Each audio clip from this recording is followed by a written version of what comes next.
All right, everyone, the Ebola epidemic is getting worse in the Congo right now. It's still burning its way through Butembo. I think it's called Bemi and some of these other cities. It's reached metropolitan areas of somewhat significant size. We're talking hundreds of thousands of people, in areas that are relatively densely populated at times, and lack, in some cases, proper sanitation. You've got secondary outbreaks of disease. You've got a malaria epidemic because anti-malarial drugs can't really be brought into war zones. And that's really the crux of the problem, is that you've got a civil war going on right now in that area of the Congo. The Doctors Without Borders groups that primarily have been combating it have lost several Ebola centers over the last couple of weeks. They've been attacked and burned. They have withdrawn from operating in those areas. Can you blame them? Now, it's funny because the Western media right now is blaming them and saying, well, it's because the locals don't trust you because you've got a militarized response. You've got like soldiers and security officers guarding these places, and so naturally the people are going to be upset. That's not why. The reason why is because of superstition and civil war. The civil war was already there before the Ebola outbreak. Shame on these people for, once again, trying to blame a bunch of Western individuals for bothering to intervene in an Ebola zone. Somehow that now makes sense. That's fucking stupid. You had a civil war here. It's politically partisan. You have a government there that exacerbated the problem by using Ebola as an excuse to stave off the elections. There was no legitimate reason, based on the trajectory of Ebola cases, for the government of that country to say, look, because Ebola exists in this region, we're going to delay the elections in this region indefinitely while everyone else can vote. Because what that did, you've got a corrupt government running the Congo. It's corrupt. It's already seen with an evil eye by many of the people there in the country. It's already going to fuck with the election, and then you're depriving people of their democratic rights with regards to their representation based on what at the time was a few dozen Ebola cases within the general region. Can't you fucking understand why people would be a little bit pissed off and maybe go out and take out their hostilities on the persons that are being blamed, namely the aid workers and the Ebola patients? They're like, oh, well, enough is enough. We'll just burn the place to the ground on top of them and be done with it. Then we can go vote. And in their minds, it probably makes sense. They probably figured it would work. Of course, what ended up happening is the first time they got lucky. There were no actual people with Ebola in the first place that they torched. It was people that had flu-like symptoms. They had come in, they got tested, they were negative, but they were just sort of still there. They didn't have Ebola. There's no reason to move them because, they're sick, number one, and number two, they're not going to infect anyone with this dread disease. Just let them rest for a day, give them, clean water and shit, whatever, antiviral drugs. And then people came and burned it down. And at first people were like panicking. I remember when it first happened, some groups were reporting, oh, these people might have Ebola. Oh my God, it's like, I like Bagley and some of these people. And it's like, I bothered to check into it, and it's like they had already been tested. They were negative. Unfortunately, in the most recent Ebola center burning, that wasn't the case. At least 4 people with Ebola and possibly 2 or 3 more that might have Ebola, and probably, if they were in an Ebola ward with people that had Ebola and they get sick, yeah, probably they have Ebola. Now they're running around free right now, and there's no place to go. Unfortunately, you have a bunch of Ebola deaths that are coming now from people in those communities. These urban communities, there are now Ebola deaths coming forward in which the person they didn't go to a center and die, they just were found in a gutter and then they test the corpse and it's got Ebola. People aren't going to the aid centers. Now, part of that is because they've been destroyed. Part of it is because Doctors Without Borders has withdrawn reluctantly from some areas, and part of it is because people there are superstitious. They see their loved one getting basically burned and into a pile of ashes. Again, funerary traditions within some of these cultures. It's not as prevalent as it was in the West Africa epidemic, thank goodness. Funerary customs among certain religious and ethnic groups of people within Africa command that the body not be burned. It is considered an abomination to burn a body. You're supposed to have remains in order to venerate for spiritual reasons.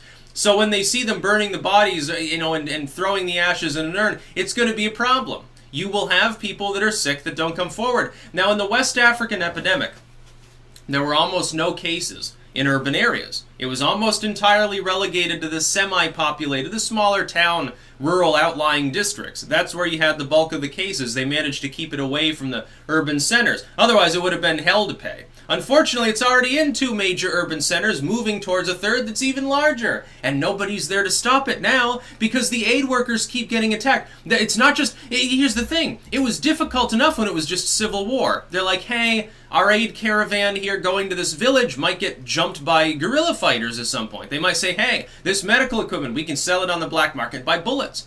We can take their aid van, we can armor it, turn it into an armored vehicle. And that was always a big problem. That's why they had security forces with them. I'm wondering, are these Western journalists so dumb that they think that Doctors Without Borders should go into a civil war zone without any defense at all?